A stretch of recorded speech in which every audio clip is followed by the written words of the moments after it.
তোলপাড় সৃষ্টি করেছেন স্প্যানিশ ফুটবল তারকা লামিন ইয়ামাল। লা লিগা জয় নিশ্চিতের পর বার্সেলোনার রাজপথে প্রায় 7.5 লাখ সমর্থকের উপস্থিতিতে জয়োল্লাস করে কাটালানরা। ছাদখোলা বাসের শোভাযাত্রায় তখন ফিলিস্তিনের পতাকা ওড়ান লামিন ইয়ামাল। এর জেরেই এখন ঘটছে একের পর এক ঘটনা। এর জেরেই বিতর্কে উত্তাল এখন স্পেন ও ইসরায়েল। ইয়ামাল ও ফিলিস্তিনের পক্ষে দাঁড়িয়ে ইসরায়েলকে এক হাত নিয়েছেন স্পেনের প্রধানমন্ত্রী। বার্সার টানা দ্বিতীয় লা লিগা জয়। আনন্দ মিছিলে ইয়ামালের পতাকা ওড়ানোর ছবি ভিডিও দ্রুতই সামাজিক যোগাযোগ মাধ্যমে ছড়িয়ে পড়ে। মুহূর্তেই তা বিশ্বজুড়ে বিভিন্ন সংবাদ মাধ্যমে শিরোনাম হয়। ইয়ামালের ফিলিস্তিনের পতাকা ওড়ানো নিয়ে ক্ষুব্ধ প্রতিক্রিয়া জানান ইসরায়েলের প্রতিরক্ষা মন্ত্রী ইসরায়েল কাটজ। 18 বছর বয়সী এই ফুটবলারের বিরুদ্ধে ইসরায়েল ও ইহুদিদের প্রতি বিদ্বেষ ছড়ানোর অভিযোগ তোলেন তিনি। পাশাপাশি ইয়ামালের এই আচরণের দায় থেকে তার ক্লাব বার্সেলোনাকেও দূরে থাকার আহ্বান জানান কাটজ। ইসরায়েল কাটজ তার পোস্টে লেখেন, লামিন ইয়ামাল ইসরায়েলের বিরুদ্ধে ঘৃণা উস্কে দেওয়া বেছে নিয়েছেন। যারা এ ধরনের বার্তাকে সমর্থন করেন তাদের নিজেদের কাছে প্রশ্ন করা উচিত, তারা কি একে মানবিক মনে করেন? এটি কি নৈতিক?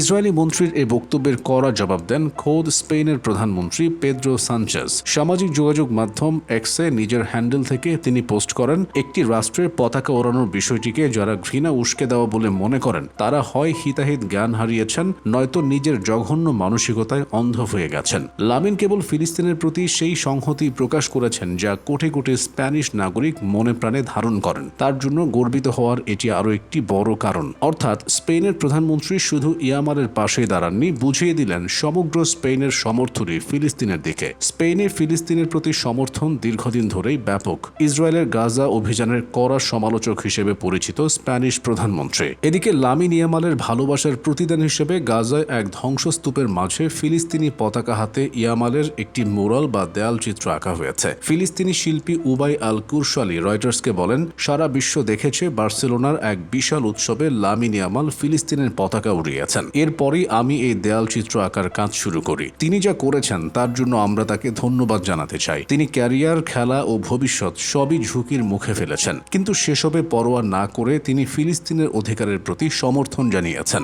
জাতিসংঘের ফিলিস্তিনের স্থায়ী মিশন তাদের অফিসিয়াল এক্স বা সাবেক টুইটার হ্যান্ডেল থেকে ইয়ামালের পতাকা ওড়ানোর একটি ছবি শেয়ার করেছে। কাতালান ক্রীড়া দৈনিক মুন্দো দেপোর্তিভোর তোলা এই ছবিটি 4,40,000 অনুসারীর কাছে পৌঁছে দিয়েছে মিশনটি। ফিলিস্তিন ফুটবল অ্যাসোসিয়েশনও ইন্টারনেটে এক বার্তার মাধ্যমে ইয়ামালকে আনুষ্ঠানিকভাবে ধন্যবাদ জানিয়েছে। আসলে এবারই প্রথম নয়, ধর্মপ্রাণ মুসলিম ইয়ামাল ফিলিস্তিন ইসরায়েল সংকট নিয়ে বরাবরই সংবেদনশীল। নিজের পরিচিতিকে ব্যবহার করে নিজের বিশ্বাস বা মতাদর্শ প্রকাশে তিনি কখনোই কুণ্ঠাবোধ করেননি। বিভিন্ন সাক্ষাৎকারে ইয়ামাল তার জীবনে ধর্মের গুরুত্ব নিয়ে কথা বলেছেন। এমনকি একজন পেশাদার ফুটবলার হয়েও রমজান মাসে কিভাবে রোজা ও খেলাধুলার মধ্যে ভারসাম্য বজায় রাখেন সে ব্যাখ্যাও দিয়েছেন। এর আগে গত মার্চে মিশরের বিপক্ষে স্পেন জাতীয় দলের ম্যাচে দর্শকদের মুসলিম বিদ্বেষী স্লোগানের বিরুদ্ধেও সরাসরি প্রতিবাদ জানান ইয়ামাল।